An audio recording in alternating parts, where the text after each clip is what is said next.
Peningkatan intensitas penumpang pada arus mudik Lebaran tahun 2016 diprediksi akan mengalami peningkatan dari tahun sebelumnya. Hal ini berdasarkan data dari Stasiun Kereta Api Kota Lubuk Linggau. Untuk pemesanan tiket arus mudik untuk keberangkatan Lubuk Linggau Palembang maupun Palembang Lubuk Linggau sudah habis terjual.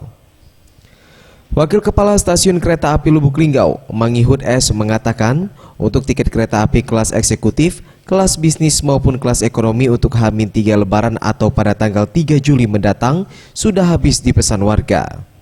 Sebagai antisipasi lonjakan penumpang tersebut, rencananya pihak PT KAI Lubuk Linggau akan melakukan penambahan gerbong kereta di seluruh kelas. Namun belum diketahui pasti berapa jumlah gerbong tambahan tersebut karena masih menunggu instruksi PT KAI Pusat.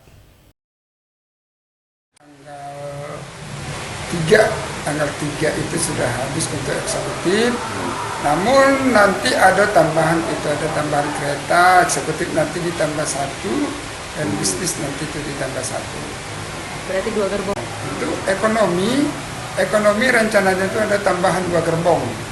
Jadi yang tadinya 5 kereta tambah 1 KM, nanti mungkin ditambah nanti 2 gerbong lagi.